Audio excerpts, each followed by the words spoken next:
wakati huu mwanafunzi unayetazama, karibu kwenye kipindi chetu cha Kiswahili. Naitwa Mwalimu Melania Michael. Mimi ni mwalimu wa Kiswahili. Basi leo tutaendelea na kile kipindi chetu ambacho tuliishia. Mada ilikuwa inazungumzia kuhusiana na matumizi ya lugha katika muktadha mbalimbali. Sasa tuliangalia vipengele kadha wa kadha. Leo tutaingia kwenye kipengele kingine ambacho ni lugha ya mazungumzo na lugha ya maandishi. Kwa hiyo nikukaribishe, karibu ili uweze kufurahia kipindi chetu leo, ili uweze kupata mambo matamu ambayo yanatoka katika hii mada ndogo. Basi moja kwa moja tuanze kuangalia hii lugha ya mazungumzo na lugha ya maandishi. Tunaposema lugha ya mazungumzo ni nini? Hii lugha ya mazungumzo ni lugha inayotolewa kwa njia ya mazungumzo ya mdomo, kwamba mtu anaongea kati ya mtu na mtu. Ni mazungumzo ambayo yanatolewa kwa njia ya mdomo.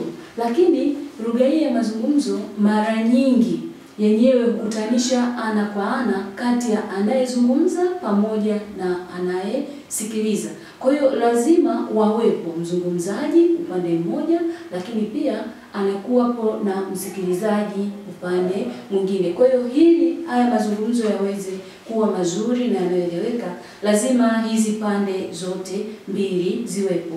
Pia lugha hii ya mazungumzo huwa na mzungumzaji ambaye husema, lakini pia huwa na msikilizaji ambaye yeye kazi yake ni kusikiliza kile ambacho kinasemwa na anayezungumza, ama tunamuita mzungumzaji.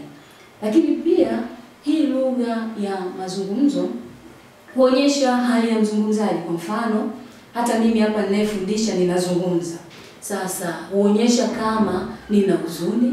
Mara nyingi lugha hii ya mazungumzo inamuonyesha yule anayezungumza kama ana hasira, lakini pia inamuonyesha huyu anayezungumza kama mtu mwenye furaha.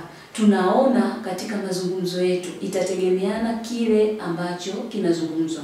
Kwa hiyo hapa tunarudi kwenye kipengele chetu kule cha mwanzo ambacho tulisema kwamba unapokuwa unateua lugha ya kuzungumza lazima uzingatie yale mambo ambayo tulishayajadili pale awali. Lakini pia baada ya kuangalia sasa hii lugha ya mazungumzo, maana tumeangalia, lakini pia tukajiingiza zaidi ndani kuangalia kwamba tumesema lugha ya mazungumzo lazima imkutanishe ana kwa ana mzungumzaji pamoja na msikilizaji. Sasa tuangalie dhima ya lugha ya mazungumzo. Na tunapoelezea dhima ya lugha ya mazungumzo, hapa tunataka kuonyesha kazi. Je, hii lugha ya mazungumzo ina dhima gani? Ina kazi gani? Sasa moja kwa moja tutaangalia kuwa kumbe lugha ya mazungumzo inaweza kueleza jambo kwa ufasaha ili lieleweke kwa msikilizaji hapo kwa hapo. Kwa sababu lugha ya mazungumzo inamkutanisha msemaji ama mzungumzaji pamoja na msikilizaji. Kwa hiyo inasaidia kueleza jambo kwa ufasaha. Lengo likiwa ni kumfanya yule anayesikiliza aweze kuelewa lile linalozungumzwa hapo kwa hapo. Hiyo ndio dhima mojawapo ya lugha ya mazungumzo. Lakini pia mwanafunzi wangu ni kwamba dhima nyingine ya lugha ya mazungumzo ni kwamba yenyewe inahadithia jambo kama lilivyotokea. Inahadithia jambo kama lilivyotokea. Mzungumzaji anaweza akatumia vitendo kadha wa kadha. Kwa mfano, anaweza akapandisha sauti ili kuleta ule uhai wa kile ambacho anakizungumza. Kwa mfano, anaweza akawa anazungumzia jambo fulani. Kwa ili kuleta hamasa kwa wewe unayesikiliza, ili kukufanya uendelee kuvutiwa na kile ambacho unakisikiliza, basi anaweza akawa anapandisha sauti yake, akawa anaishusha pia, ili kuonyesha ule uhalali ama uhalisia wa kile kinachozungumzwa. Lakini pia hapa inasaidia pia kuonyesha matendo kadha wa kadha. Kwa mfano, anaweza akacheka anayezungumza, lakini pia anaweza kama sehemu ya kupiga makofi akapiga makofi. hata kama ana mahali pa kuonyesha kitu fulani kinaweza kikaonyesha. Na ndio maana tunasema dhima nyingine ya lugha ya mazungumzo ni kwamba nahadithia jambo kama lilivyotokea. Kwa hiyo kitu cha msingi wewe mwanafunzi unayetazama hapo ni kwamba unapaswa kujua ama kufahamu nini dhima ya lugha ya mazungumzo. Kwanza tumesema dhima ya kwanza ni kueleza jambo kwa ufasaha, lakini pia dhima ya pili ni kuhadithia jambo kama lilivyotokea. Hizo ndizo dhima ama kazi za lugha ya mazungumzo. Sasa baada ya kuona hizo dhima, twende moja kwa moja kuangalia sifa ama faida ya lugha ya mazungumzo. Tunaangalia sifa ama faida za lugha ya mazungumzo. Sasa hapa hata katika swali unaweza kuulizwa sifa ama unaweza kuulizwa faida. Sasa ni jinsi lilivyoweza kutokea. Lakini sifa mojawapo ya lugha ya mazungumzo ni kwamba mzungumzaji anaweza kukaa ana kwa ana. Tunaposema ana kwa ana tunamaanisha wanakaa sehemu moja. Mzungumzaji pamoja na msikilizaji wapo wanaongea. Mzungumzaji ataongea, msikilizaji atasikiliza. Kwa hiyo katika kile kipindi cha mzungumzaji kuongea na msikilizaji kusikiliza, pale kunakuwa na uimarisho wa mahusiano. Kunakuwa na uhusiano kati anayezungumza, pia kunakuwa na uhusiano kwa yule ambaye anasikiliza. Sasa kama kunakuwa na maswali mpindi anapokuwa anazungumza ama anapokuwa anahadithia, basi naye anayesikiliza anaweza akauliza swali. Lakini sifa nyingine ya lugha ya mazungumzo ni kwamba mzungumzaji anaweza kuonesha hisia zake. Anaweza kama sehemu ni ya kulia, basi analia. Anaweza pia kuonyesha furaha, pia anaweza kuonyesha huzuni. Tunaangalia tamthilia mbalimbali, tunaangalia michezo mbalimbali ya kuigiza. Huwa tunaona kama mtu kweli yuko kwenye tukio la msiba, tunaona kabisa atalia, atalia, na tutaona ile ama hisia zake ambazo anazo. Kama mtu anakaribia, basi tutaona kabisa acha anakaribia, hata uso wake tutaona jinsi ambavyo ulivyo. Lakini hata akiwa na hasira, akiwa pia na furaha, tutayaona yote. Kwa hiyo sifa ama faida nyingine ya lugha ya mazungumzo ni kwamba mzungumzaji anaweza kuonesha hisia zake. Lakini sifa nyingine ni kwamba mzungumzaji pia anaweza kutumia ishara za mwili katika kusisitiza maelezo yake. Anaweza akatumia ishara ya mwili katika kusisitiza maelezo yake anayozungumza. Kwa hiyo tunao mwili wetu. Kwa hiyo anaweza akatumia sehemu yoyote ya mwili wake ili kuleta msisitizo katika kile ambacho anakizungumza. Kwa hiyo wewe unayemtazama, unaona kwamba jinsi lugha ya mazungumzo ilivyo ni lugha ambayo tunatumia tu kawaida katika mazungumzo. Sifa ama faida nyingine ya lugha ya mazungumzo ni kwamba mzungumzaji anaweza kupata nafasi ya kufuata usemi wake ama kufuta ama kuongezea jambo ama kutoa maelezo ya ziada. Kwa mfano, hata mimi ninapokuwa ninafundisha hapa, ninazungumza. Kwa hiyo ninaweza nikafuta kile ambacho hakikupaswa kuwepo kwa wakati ule, ama ninaweza nikaongeza kitu kama kilikuwa hakipo. Lakini pia kama kunakuwa na maelezo ya ziada, pia ninaweza nikayaweka. Lengo likiwa ni kuweza kupata ule ujumbe zaidi katika kile ambacho kinazungumzwa. Lakini pia wanafunzi wangu ni kwamba sifa nyingine ama faida nyingine ya lugha ya mazungumzo ni kwamba mzungumzaji anaweza kupata nafasi ya kuuliza swali ama maswali. Msikilizaji anaweza akapata nafasi ya kuuliza maswali. Pindi mazungumzo yanapokuwa yanaendelea, yule ambaye anasikiliza anaweza akauliza swali kutokana na kile kinachozungumzwa, kwamba Je, katika hilo linalozungumzwa labda alikuwa anahadithia hadithi fulani labda ya paka pamoja na mbwa. Katika hiyo hadithi labda kuna swali ambalo msikilizaji alikuwa hajalielewa, basi anapata nafasi ya kuuliza maswali. Lakini pia mzungumzaji anaweza kubadilisha lugha yake kutokana na mazingira aliyopo. Kwa hiyo unaweza ukabadilisha lugha. Ndio sifa pekee ya lugha ya mazungumzo, kwamba inategemeana uko katika mazingira yapi. Kama watu wa eneo hilo, wale wasikilizaji wako wanajua lugha ya Kiswahili, basi utatumia lugha ya Kiswahili. Lakini kama wale wasikilizaji wako wanafahamu zaidi lugha labda ya Kiingereza, basi utaweza kubadili na kutumia lugha ya Kiingereza. Na ndio maana tunasema sifa nyingine ya lugha ya mazungumzo ni kwamba mzungumzaji anaweza kubadilisha lugha yake kulingana na mazingira yaliyopo. Kwa hiyo mazingira ndiyo yatampelekea yeye lugha ipi aweze kuitumia. Kwa hiyo hizo ndizo baadhi ya sifa ya lugha ya mazungumzo, sifa za lugha ya mazungumzo. Lakini pia baada ya kuangalia hizo sifa ya lugha ya mazungumzo, tuangalie matatizo ya lugha ya kimazungumzo. Je, kunakuwa na matatizo gani katika kutumia hii lugha ya mazungumzo? Matatizo yanakuwa yapo mengi. Tunafahamu sisi ni binadamu, tunazungumza, lakini matatizo yanakuwepo. Sasa hayo matatizo ni yapi? Basi twende moja kwa moja kuangalia hayo matatizo ya lugha ya kimazungumzo. Tatizo la kwanza ni kwamba maelezo lazima hifadhiwe kichwani. Hivyo kama mtu hana kumbukumbu ya taarifa ile ambayo anazungumza, inaweza ikapotea ama kusahauliwa.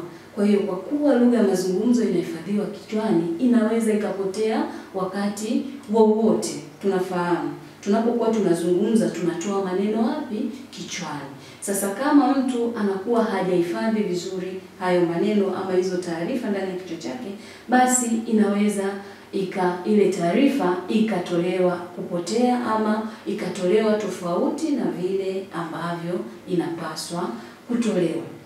Lakini tatizo lingine ni mzungumzaji huweza kurudia baadhi ya vipengele na kumchosha anayesikiliza, yani ile hadhira yake. Kwa hiyo kwa kuwa hii lugha ya mazungumzo inasomwa, inaongelewa na mtu, basi yule anayezungumza anaweza akawa anarudia baadhi ya vipengele. Hii inapelekea kuichosha ile hadhira yake. Kwa hiyo anaifanya hadhira isifurahiwe na kile ambacho kinatolewa. Lakini pia hata kifo kinaweza kawa ni moja kati ya tatizo ya lugha ya mazungumzo, kwamba mtu anapofariki, yale ambayo anayo basi yanakuwa hayawezi yakapatikana kwake, kwa sababu uhai wake unakuwa haupo. Hivyo inakuwa ngumu kwake kutoa ule ujumbe ambao upo, kwa sababu hayupo tena katika dunia hii. Kwa mfano, katika kipindi hiki tuna msiba wa rais wetu hayati Benjamin William Mkapa. Kwa hiyo yale ambayo alikuwa anayazungumza hatutayasikia tena. Kwa hiyo utaona kabisa hii ni tatizo mojawapo ya lugha ya mazungumzo. Basi baada ya kuangalia sasa lugha ya mazungumzo kwa upana wake, baada ya kuangalia mambo mbalimbali ambayo yapo ndani ya hii lugha ya mazungumzo, sasa tuangalie lugha ya maandishi. Lugha ya maandishi. Lugha ya maandishi ni lugha inayowasilishwa kwa njia ya maandishi. Ni lugha inayowasilishwa kwa njia ya maandishi. Na lugha ya maandishi pia huzihusisha pande mbili. Yaani kunakuwa na mwandishi, lakini pia kunakuwa na msomaji. Kunakuwa na mwandishi, pia kunakuwa na msomaji. Lakini pia lugha hii ya maandishi sharti iwe fasaha. Lazima izingatie misingi na taratibu zote za lugha. lugha hii ya maandishi lazima iwe fasaha. Lakini pia mwanafunzi mpendwa, lugha hii ya maandishi huambatana na matumizi ya taratibu za uandishi. Unapokuwa unaandika ama unapokuwa una lugha ya maandishi, lazima iambatane na taratibu zote za uandishi.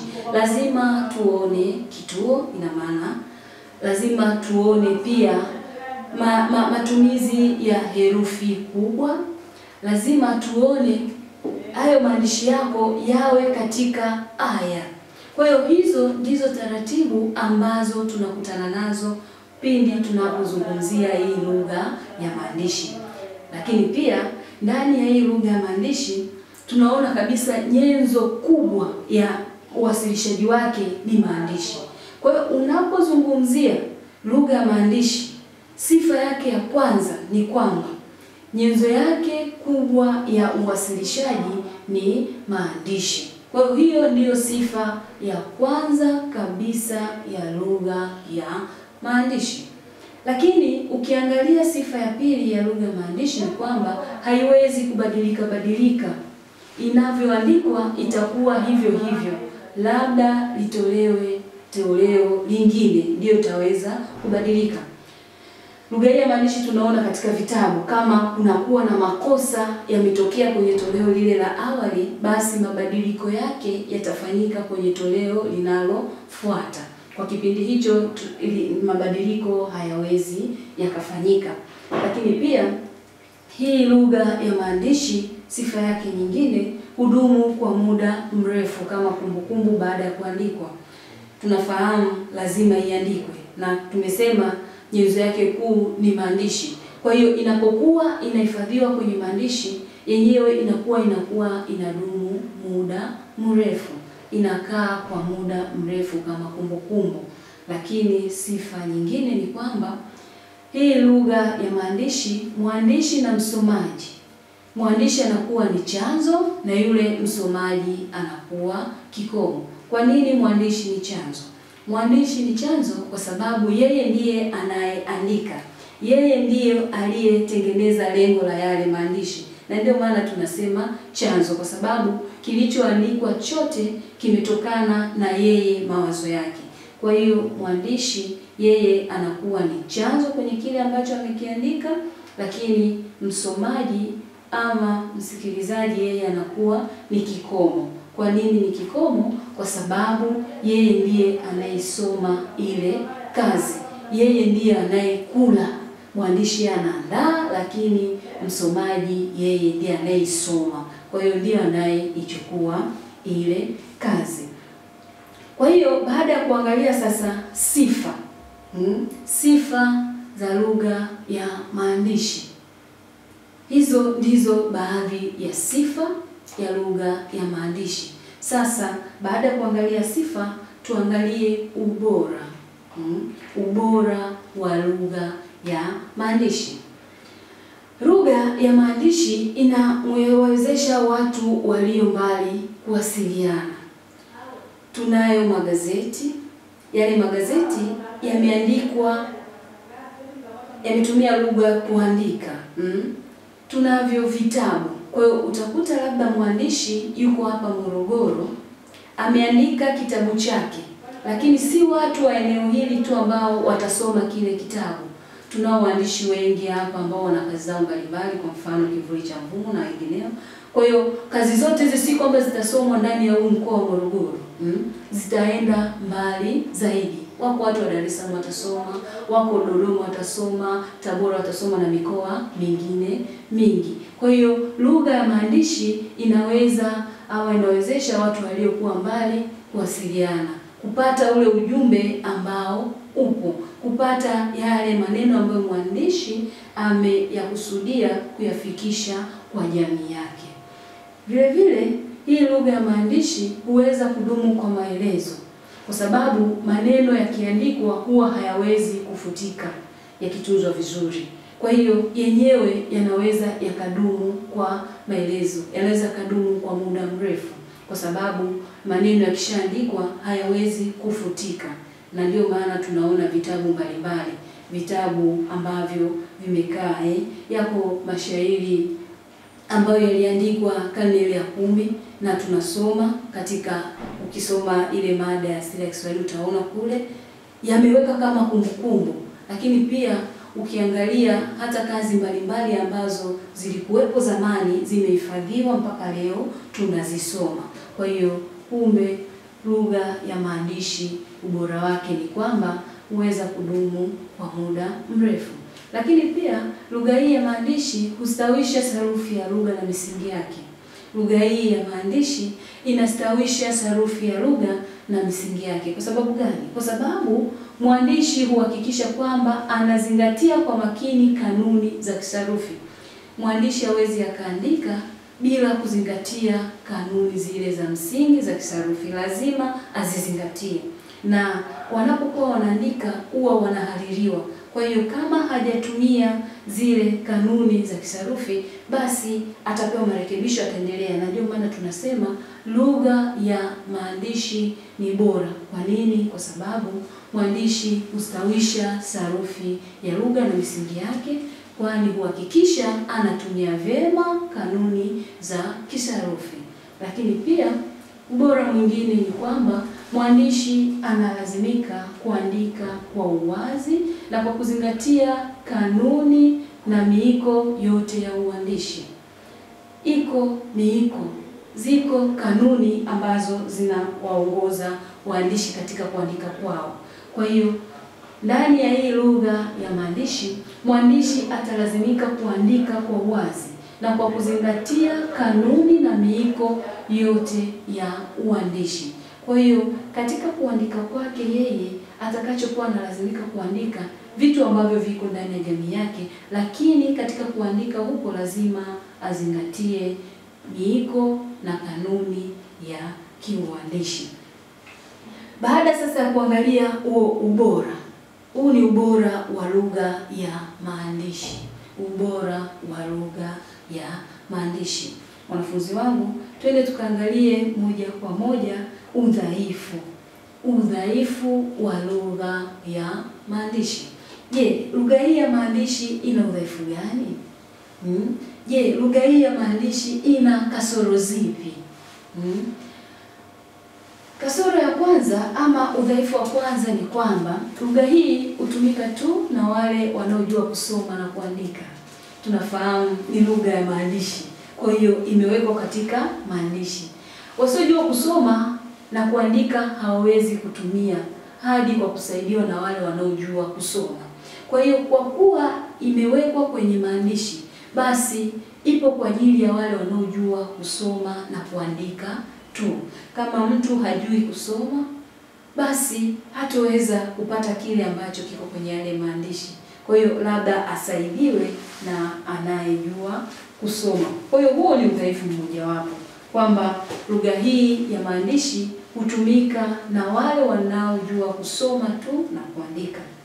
Lakini udhaifu wa pili ni kwamba msomaji ukosa vidokezo ama vionjo ambavyo katika lugha ya mazungumzo ya ana kwa ana huchangia. Mtu anapokuwa amekutana na lugha hii ya maandishi, inaweza kuwa kitabu, gazeti, jarida na kadhalika, yule msomaji anakosa vionjo kama sehemu ambayo ilitakiwa kuonyesha vionjo, hisia mbalimbali kama kukunja uso, kama mtu yule sehemu ile inayozungumziwa ni ya furaha ama huzuni. Kwa hiyo huyu anayesoma anakuwa hapati vile vionjo. Kwa nini? Kwa sababu yale maandishi yako, ule ujumbe upo katika maandishi. Kwa hiyo vionjo anakuwa anakosa yule anayesoma. Lakini udhaifu mwingine wa hii lugha ya maandishi ni kwamba inamnyima mwandishi nafasi ya kupima uelewa wa msomaji, kwa sababu mwandishi alishaandika na wakati msomaji anakutana na yale maandishi, wakati huo mwandishi hayupo. Kwa hiyo kipimo cha mwandishi kwa yule anayesoma kazi inakuwa ni ngumu, kwa sababu hawaonani ana kwa ana. Hivyo inasababisha kumnyima mwandishi nafasi ya kupima uelewa wa msomaji, kwa kuwa hamuoni. na ndio maana hii inaleta kiwango cha chini sana ya kufahamu, mwandishi kufahamu kama ile kazi yake iko katika wasomaji wameipenda ama imekuwaje, kwa sababu fanani yule anayezungumza pamoja na hadhira ambayo ndio msomaji hawawezi kuonana ana kwa ana. Kwa hiyo sasa udhaifu wa lugha ya mazungumzo upo mwingi, lakini tunaweza tukaongeza kwamba huyu mzungumzaji, huyu mwandishi pamoja na msomaji hawaonani ana kwa ana. Kwa hiyo tutarudi pale pale, kwa sababu hawaonani ana kwa ana, kwa hiyo upelekea kukosa baadhi ya vionjo kama vile ambavyo nilikuambia pale mwanzo, kama mtu ana hasira, kama kukunja sura, kama mtu ana furaha na kadhalika. Kwa hiyo zile hisia za mwandishi haziwezi kuonekana kwa wakati ule, kwa sababu alikuwa kazi yake ameiweka katika maandishi. Penzi mtazamaji, bado tupo kwenye lugha ya maandishi, lakini sasa tuangalie tofauti baina ya lugha ya mazungumzo na ya maandishi. Tuangalie tofauti baina ya lugha ya mazungumzo na hii lugha ya maandishi. Kiuhalisia zipo tofauti kadha baina ya lugha ya mazungumzo na hii lugha ya maandishi. Zipo tofauti nyingi mno, nyingi sana kati ya lugha ya mazungumzo na lugha ya maandishi. Tofauti hizo ni kama zifuatazo. Kwanza kabisa, uwasilishwaji. Lugha ya mazungumzo huwasilishwa kwa mazungumzo ya sauti toka mdomoni. Mfano, hapa mimi ninavyoongea, ninazungumza. Kwa hiyo huzungumzwa kutoka ama kuwasilishwa kwa mazungumzo ya sauti kutoka mdomoni, wakati lugha ya maandishi yenyewe huwasilishwa kwa njia ya maandishi. Nimesema tofauti baina ya lugha ya mazungumzo na lugha ya maandishi. Tofauti ya kwanza ni uwasilishaji. Uwasilishwaji. Lugha ya mazungumzo huwasilishwa kwa mazungumzo ya sauti kutoka mdomoni. Ninazungumza, unanisikia. Lakini lugha ya maandishi huwasilishwa kwa njia ya maandishi. Hiyo ndiyo tofauti ya kwanza. Tofauti ya pili ni kwamba uhusiano wa hadhira. Uhusiano wa hadhira. Tunafahamu tunapozungumzia hadhira ni wale wanaosikiliza ama wanaotazama kazi yoyote ya fasihi. Hadhira ni wasikilizaji ama watazamaji wa kazi ya fasihi. Sasa tofauti kati ya lugha ya mazungumzo na lugha ya maandishi ni kwamba uhusiano wa hadhira. Hii ipo hivi: lugha ya mazungumzo huwakutanisha ana kwa ana mzungumzaji na msikilizaji, lakini lugha ya maandishi hadhira yuko mbali, yani hawezi kuwakutanisha ana kwa ana mwandishi na msomaji. Kwa hiyo inakuwa ngumu kuwakutanisha. Ni tofauti ya pili. Nimesema lugha ya mazungumzo lazima iwakutanishe fanani pamoja na hadhira, yani mzungumzaji pamoja na msikilizaji. Lakini lugha ya maandishi yenyewe mwandishi na msomaji hawawezi wakakutana. Mwandishi ataandika kazi yake huko alipo, na wakati msomaji anaipata ile kazi wanakuwa hawapo pamoja. Hiyo ndiyo tofauti ya pili. Lakini tofauti ya tatu ni kwamba mabadiliko. Lugha ya mazungumzo hubadilika kutokana na mazingira mazungumzo yanapotokea. Wakati pia lakini lugha ya maandishi haibadiliki. Pindi tu ikiandaliwa, hata kama ina makosa itabakia kuwa hivyo hivyo. Hii ina maana gani? Ina maana kwamba hii lugha ya mazungumzo inaweza ikabadilika. Kwa mfano, tulishawahi kusimuliwa hadithi za paka na panya, ama mbwa na fisi. Kwa hiyo zile hadithi zilizokuwa zikisimuliwa zamani zitabadilishwa kidogo kutokana na mazingira sasa hivi ambayo tupo nayo. Kwa hiyo lugha ya mazungumzo inaweza ikafanyiwa mabadiliko wakati wowote. Itategemeana tu mazingira mazungumzo yanapotokea. Tofauti ya tatu ni mabadiliko. Bado tunaangalia tofauti kati ya lugha ya mazungumzo na ile lugha ya maandishi. Sasa lugha ya mazungumzo hubadilika kutokana na mazingira mazungumzo yanapotokea.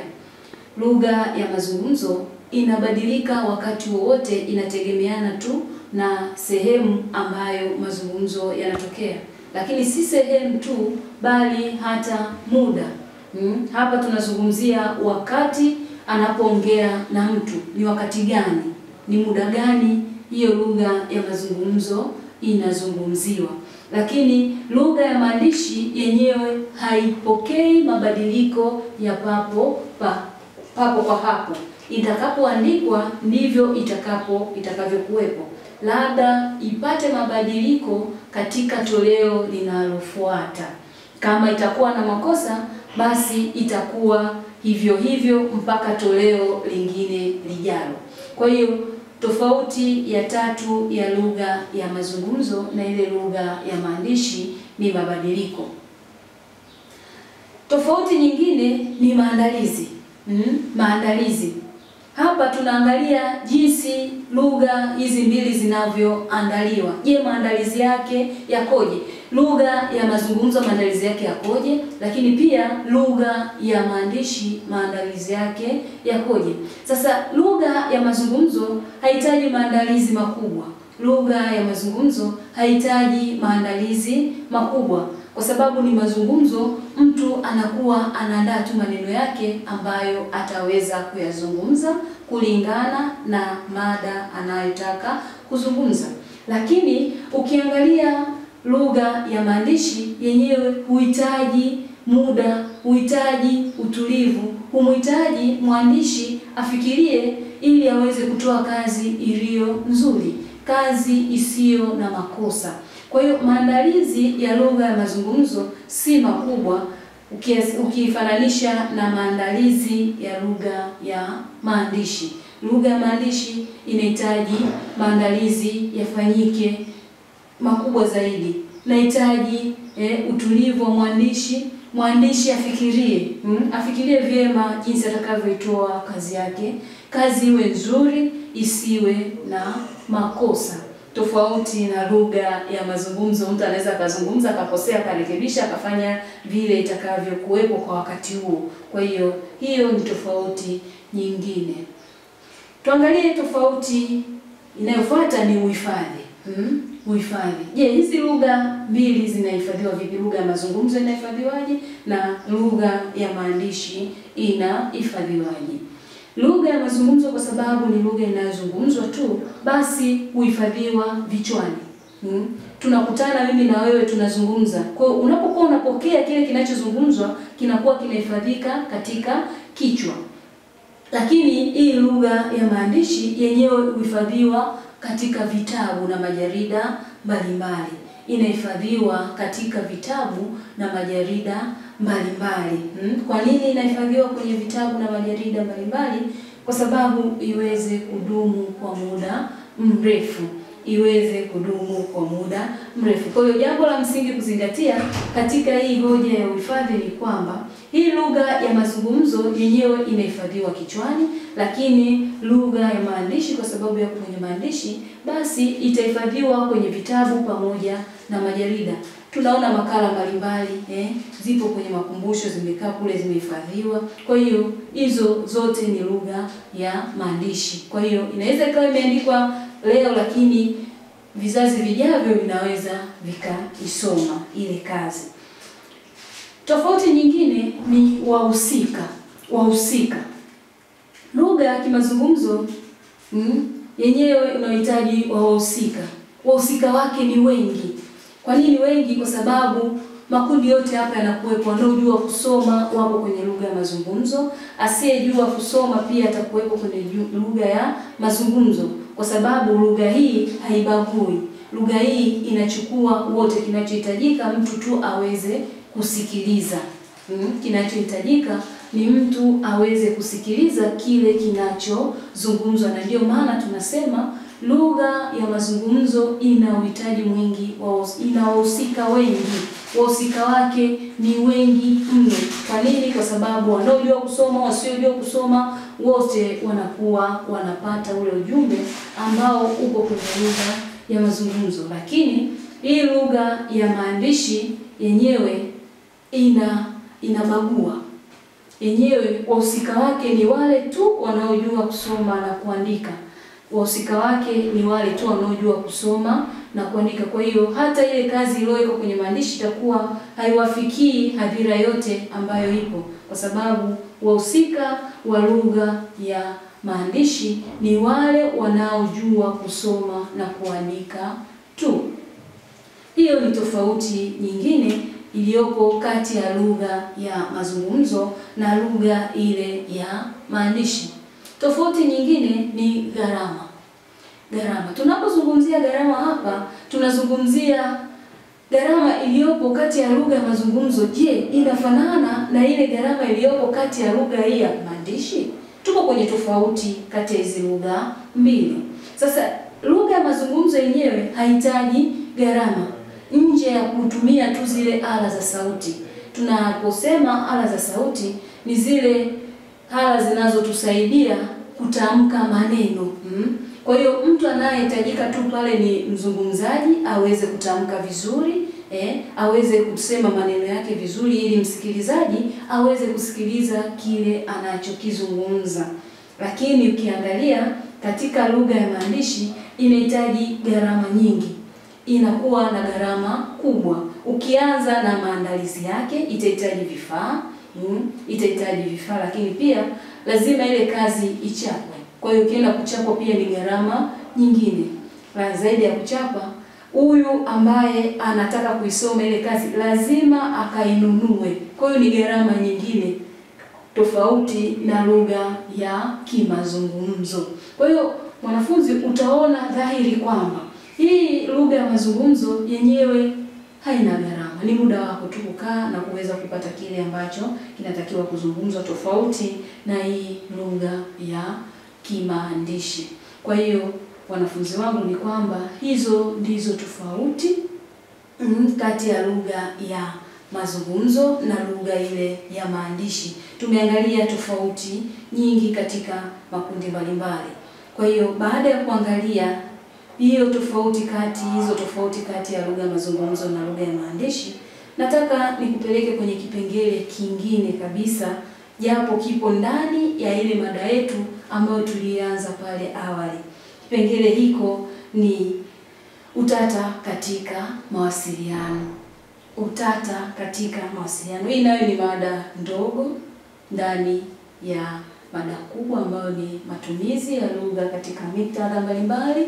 Kwa hiyo tutaangalia leo utata katika mawasiliano. Sasa kwa nini utata? Utajiuliza utata ni nini? Na kwa nini utata katika mawasiliano? Kwa nini utata katika mawasiliano? Tumezoea kutumia hili neno huko tunapokaa, utata na kadhalika. Sasa leo tutaangalia utata katika mawasiliano. Sasa utata katika mawasiliano hutokea pale mtu anapotumia maneno yenye maana zaidi ya moja. Mtu utakuta anatumia neno lina maana zaidi ya moja. Na mtu akitumia neno la namna hiyo anasababisha utata. Kwa hiyo endapo mtu atatumia neno lenye maana zaidi ya moja, yule mtu wa upande wa kikomo, yule anayesikiliza, ndio tunasema upande wa kikomo, ushindwa kuelewa maana ipi imekusudiwa na mtu wa chanzo. Chanzo ni yule anayezungumza. Kwa hiyo yule anayesikiliza atashindwa kufahamu, je, ili neno huyu mzungumzaji amelitumia akiwa na maana ipi. Kwa hiyo utata katika mawasiliano ni namna mtu anavyotumia maneno yenye maana zaidi ya moja. Sasa tuangalie utata wa tungo. Hapa tunazungumzia zaidi tungo tata. Tungo tata. Tungo tata ni ile tungo yenye maana zaidi ya moja, na aghalabu maana zenyewe zinaweza zisiwe wazi. Maana zenyewe zinaweza zisiwe wazi. Sentensi moja inaweza ikaeleweka hivi ama vile, na kila maana ikawa sahihi kulingana na mazingira yake. Kwa hiyo mtu anaweza akasema sentensi, lakini sentensi ile iliyosemwa inaweza ikaeleweka mtu A akaelewa hivi na mtu B akaelewa vingine, lakini kila mmoja akawa sahihi katika kuelewa kwake. Itategemeana tu na mazingira ambayo wapo. Kwa hiyo huo ndio utata katika tungo. Utata katika tungo. Hebu tuangalie mfano. Mfano ule wa kwanza. Mfano wa kwanza unasema mtoto anaendesha. Mtoto anaendesha. Kwa hiyo sasa ukikutana na tungo ambayo iko namna hii, tunachotakiwa kuona hapa, je, chanzo cha utata ni neno lipi? Chanzo cha utata ni neno lipi katika sentensi husika? Kumbe moja kwa moja tunaona katika sentensi yetu mtoto anaendesha, tunaona utata chanzo chake, chanzo cha utata ni katika neno anaendesha. Katika neno anaendesha. Hapo ndipo utata ulipo. Sasa basi, kutokana na utata huu, tunatakiwa tutoe sasa huo utata, tuseme maana ambayo inahitajika. Itategemeana na mazingira ambayo sentensi hii imesemwa. Maana ya kwanza inaweza ikawa hivi: mtoto ana uwezo wa kutembeza chombo cha barabarani, ama angani ama majini. Anaendesha, anaweza akaendesha gari, anaweza akaendesha ndege na kadhalika. Kwa hiyo mtoto ana uwezo wa kutembeza ama kuendesha chombo chochote kile. Lakini maana ya pili naweza ikawa mtoto ana maradhi ya tumbo. Mtoto ana maradhi ya tumbo. Tukumbuke kwamba tupo kwenye utata wa tungo. Tupo kwenye utata wa tungo ama sentensi. Na tumesema ndani ya utata huu sentensi moja inaweza ikawa na maana zaidi ya ile ambayo imekusudiwa, na hapo tukasema mtu A anaweza akaielewa ile sentensi namna alivyoielewa tofauti na mtu B. Tofauti na mtu B, lakini wote wakawa sahihi. Ndio tukaenda kwenye mfano wetu wa kwanza. Sentensi inasema mtoto anaendesha. Mtoto anaendesha. Sasa tunapokutana na utata tunatakiwa tuoneshe dhahiri kwamba chanzo cha utata ni kipi. Sasa kwenye sentensi yetu hii mtoto anaendesha, tunaona chanzo cha utata ni neno anaendesha. Ni neno anaendesha. Maana ya kwanza ikiwa hivi: mtoto ana uwezo wa kutembeza chombo cha barabarani, inaweza ikawa gari, inaweza ikawa chombo chochote cha angani na kadhalika. Ana uwezo wa kuendesha ama kutembeza. Lakini maana ya pili ikawa mtoto ana maradhi ya tumbo. Tunajua katika jamii zetu unaweza ukatumia neno leo nimeamka vibaya ninaendesha, ukiwa na maana una maradhi ya tumbo. Kwa hiyo hivyo ndivyo ilivyo. Kwa hiyo huo utata unaweza ukaonekana hivyo.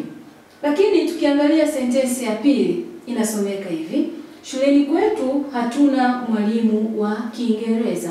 Shuleni kwetu hatuna mwalimu wa Kiingereza. Sasa ukiangalia hii sentensi, chanzo cha utata ni mwalimu wa Kiingereza. Chanzo cha utata ni mwalimu wa Kiingereza. Swali labda unaweza ukajiuliza ukikutana na sentensi kama hii: hatuna mwalimu wa Kiingereza. Sasa mwalimu wa Kiingereza wa somo la Kiingereza, mwalimu vitu vya namna. Kwa hiyo wote huo ndio utata ambao tunauelezea. Sasa kumbe maana ya kwanza katika hiyo sentensi inaweza ikawa hivi: shuleni kwetu hatuna mwalimu anayefundisha somo la Kiingereza, maana ya kwanza. Lakini maana ya pili yaweza kuwa shuleni kwetu hatuna mwalimu raia wa Uingereza. Kwa hiyo utaona ni jinsi gani utata katika tungo unavyoweza kutokea. Utata katika tungo unavyoweza kutokea. Hivyo basi, utata ni hali ya neno au sentensi ama tungo kuwa na maana zaidi ya moja. Tunapozungumzia utata ni ile hali ya neno au sentensi au tungo kuwa na maana zaidi ya moja. Kwa mfano, yako maneno mbalimbali ambayo huwa tunatumia sana tunapokuwa kwenye jamii zetu. Huwa tunatumia sana. Mfano, neno mbuzi. Nipe mbuzi hiyo. Sasa huwezi jua mbuzi mnyama ama mbuzi kile kifaa cha kukunia nazi na kadhalika. Huwezi jua je, mbuzi anayehitaji ni mbuzi yupi? Mbuzi mnyama, mbuzi au kifaa kile tunachokunia nazi. Mtu anaweza akakwambia mtoto amelalia uji. Amelalia uji na maana kwamba amelala kwa kunywa uji tu, ameshindia uji, ama amelala juu ya ule uji. Kwa hiyo wote huo ni utata. Kwa hiyo tutaangalia utata jinsi unavyotokea katika sentensi ama maneno. Kumbe utata unaweza ukajitokeza kwa namna mbili.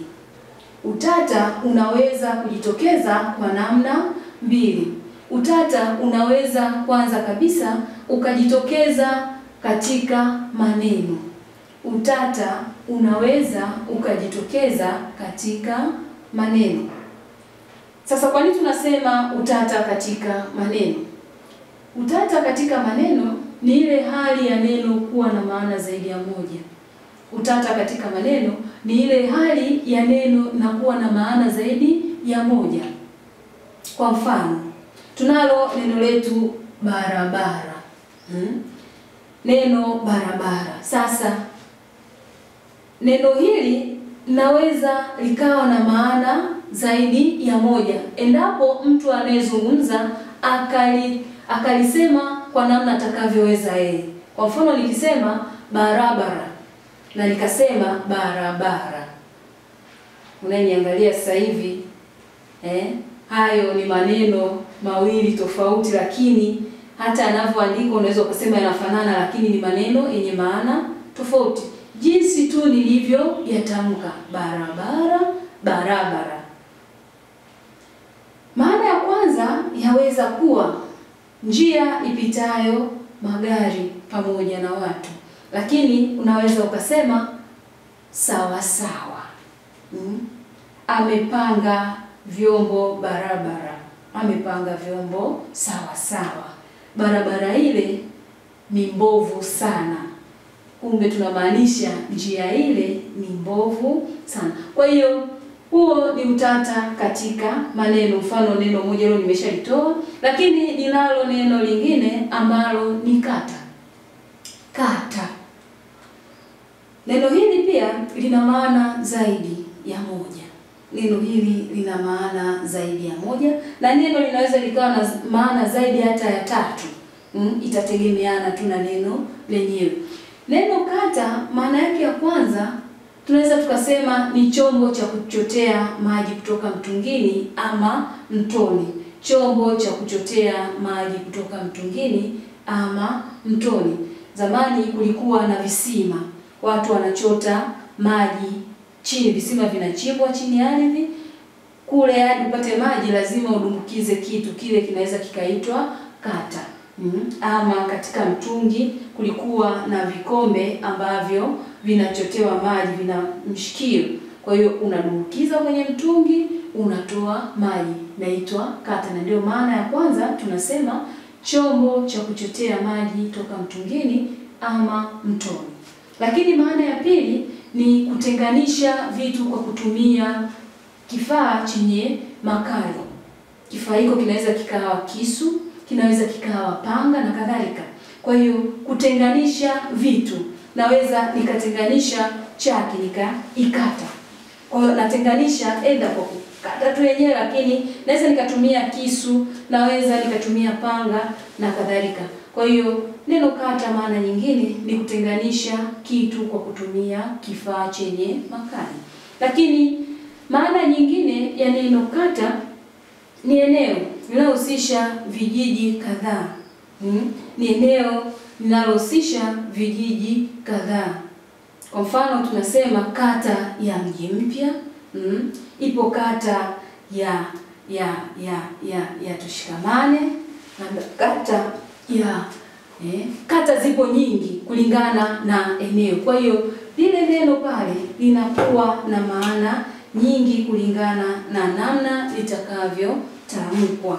Lakini pia neno hili kata maana yake nyingine ni kifaa kiwekwacho kati ya mzigo mtu anapojitwisha. Tunafahamu tunapokuwa tunabeba ndoo, labda tunatoka kuchota maji, kuna ile kanga huwa tunaiviringisha hivi, tunaiweka hapa kati ya kichwa na ule mzigo tunaobeba, ile inaitwa kata. Ile ni kata. Kwa hiyo utaona neno kata lina maana zaidi ya moja. Neno kata lina maana zaidi ya moja. Lakini ninalo neno lingine hapa ni kaa. Kaa. Neno hili kaa pia lina maana zaidi ya moja, lakini pia ni neno tata. Ili ni neno tata. Kaa. Naweza ikawa kaa la moto, lakini pia inaweza ikawa ni mnyama wa majini. Mnyama wa majini, wakati mwingine anaweza kawa majini, lakini wakati mwingine unaweza ukamkuta nchi kavu, anaitwa kaa. Na kidogo natania hao watu wa Ruguru wanaita ngadu. Huyu anaitwa kai. Ni mnyama ambaye anaweza kukaa majini ama nchi kavu. Lakini maana nyingine ni kuweka makalio chini au kwenye kiti, unaketi pale, unafanya nini? Unakaa. Kwa hiyo neno kaa ni neno tata ambalo lina maana nyingi zaidi. Kwa hiyo tunapokuwa tunasoma hii mada, tunataka sisi kama wasomi tusitumie maneno ili kuzidisha utata. Tunatakiwa kutoa neno ama sentensi lenye maana ile ambayo imekusudiwa. Kwa nini? Kwa sababu yule anayekusikiliza asiweze kuweka maana ya kwake ambayo wewe huku ikusudia. Kwa hiyo unatakiwa useme neno linalohitajika kwa wakati ule, ili maswali yasiwepo kwa wale ambao wanakusikiliza ama wanakutazama. Baada ya kuangalia utata katika neno, hebu tuangalie utata katika sentensi. Tunapozungumzia utata katika sentensi, ni ile hali ya sentensi kuwa na maana zaidi ya moja. Kwa hiyo tungo inaweza ikawa na maana zaidi ya moja ama sentensi. Kwa mfano wako wa kwanza pale unasema aje Jumanne.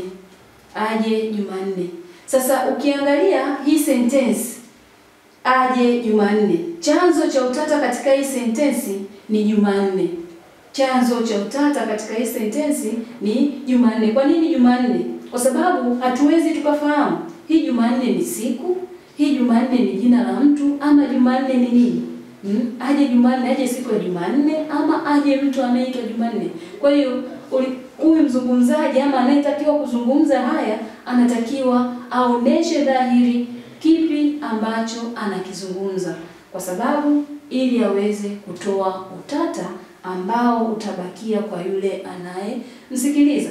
Kwa hiyo katika sentensi aje Jumanne, chanzo cha utata ni Jumanne, lakini maana ya kwanza inakuwa hivi: aje mtu anayeitwa Jumanne, na maana ya pili aje siku ya Jumanne. Aje siku ya Jumanne. Kwa hiyo utaona jinsi inavyoleta utata. Kwa hiyo mtu ama mzungumzaji unatakiwa utumie maneno yako sahihi. Utumie maneno katika mazingira sahihi kabisa. Sentensi nyingine, samahani nipe sahani ya kulia. Samahani nipe sahani ya kulia. Chanzo cha utata hapa ni sahani ya kulia. Sahani ya kulia. Hii sahani ya kulia, sahani iliyopo upande wa kulia, ama sahani ambayo inatumika kulia chakula. Kwa hiyo hapa utata unazidi kuongezeka. Kwa hiyo kumbe maana ya kwanza tunaweza tukasema nipe sahani inayotumika kulia chakula, ama maana ya pili naweza ikawa nipe sahani iliyoko upande wa kulia. Nipe sahani ulioko upande wa kulia. Na mara nyingi huwa tunasema ili unapotaka kuondoa utata, epuka kutumia lile neno lililosababisha utata. Epuka kutumia lile neno linalosababisha utata. Utalitumia endapo inapobidi, lakini mara nyingi tunataka usilitumie lile neno. Liache, tumia neno lingine, kwa sababu utakavyokuwa unalitumia unazidisha utata. Tuangalie mfano wa tatu. Mfano wa sentensi ya tatu. Tupo kuangalia utata katika tungo ama sentensi. Samahani ukija njoo na nyanya. Samahani ukija njoo na nyanya.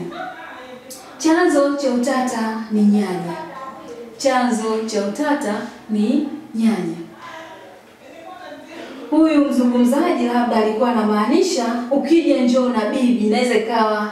Inaweza ikawa maana ya kwanza. Tunamjua huyu ni bibi gani? Bibi wa bibi yako ni bibi. Inaitwa wewe unamuita nyanya. Lakini maana ya pili inaweza ikawa ukija njoo na kiungo cha mboga. Ukija njoo na kiungo cha mboga. Hiyo ikawa maana ya pili.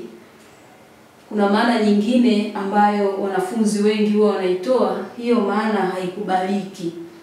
Hiyo maana haikubaliki na haipo, ila tutazitumia hizo maana mbili, kwamba ukija njoo na bibi ambaye ndio nyanya yule, lakini ukija njoo na kiungo cha mboga. Tunajua nyanya huwa inatumika kama kiungo cha mboga.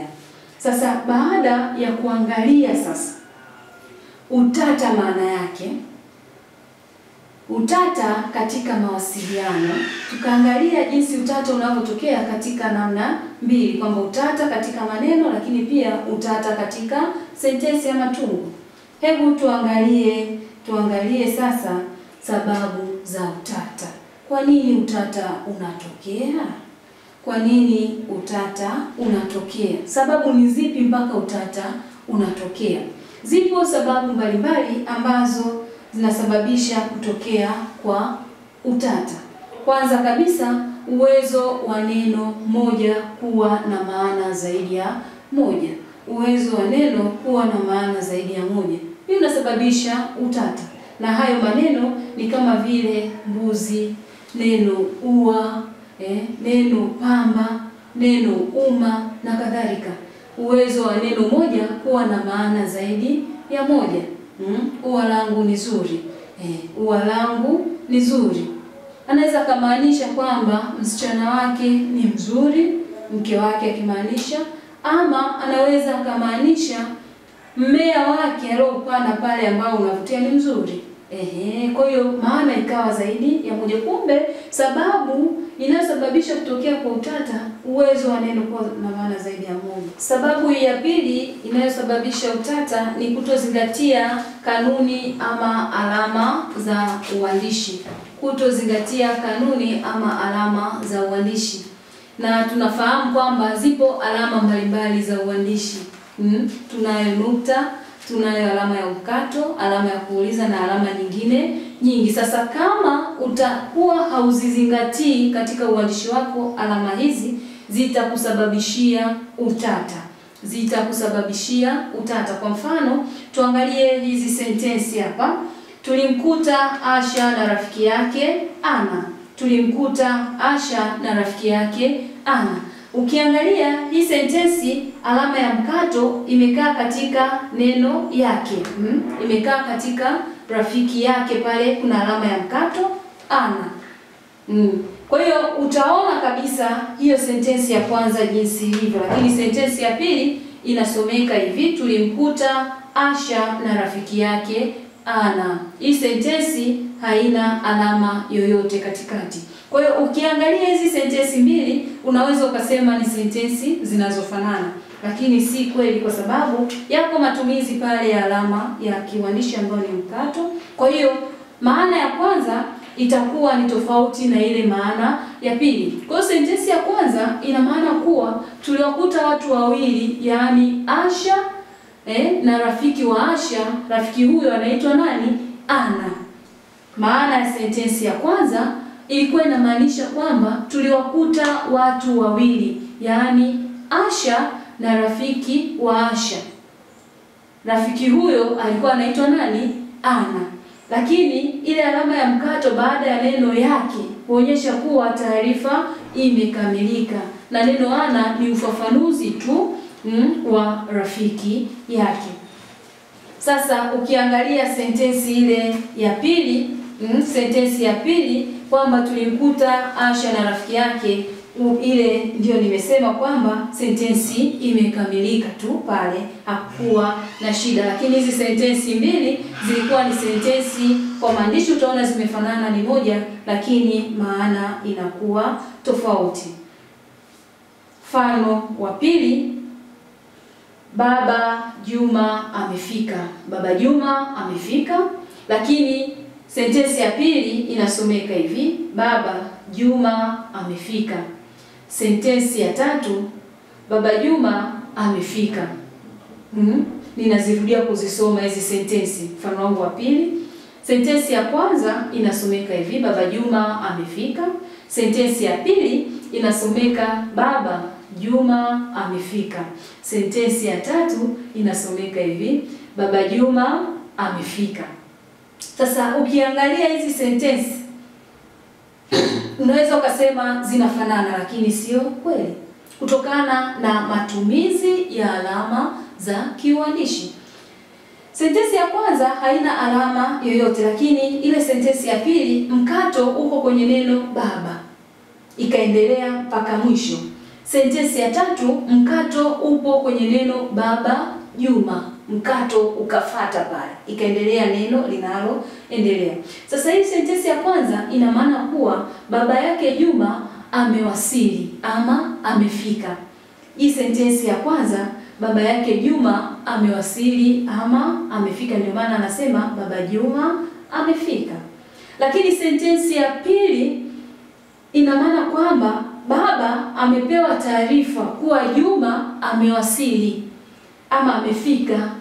Baba amepewa taarifa kuwa Juma amewasili ama amefika, na ndio maana inasomeka hivi, Baba Juma amefika. Kwa ni taarifa ambayo anapewa baba kuwa Juma amefanya nini? Amefika.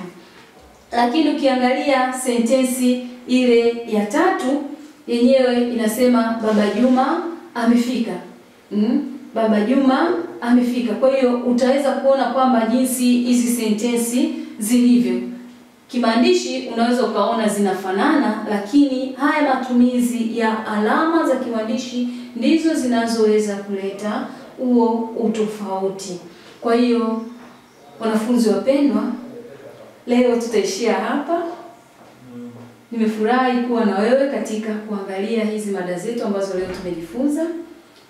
Leo sitaweza kutoa zoezi nitatoa kipindi kinachofuata, kwa sababu za utata zitaendelea kipindi kinachofuata. Kwa hiyo nikushukuru kwa kuwa nami, nikushukuru kwa kushiriki vyema kuangalia Eteta Morogoro. Kiswahili ilikuwa ni kidato cha pili. Basi kipindi kinachofuata tutaendelea na sababu za utata. Nikutakie uangalizi mwema wa vipindi vyetu. Asante na kwaheri.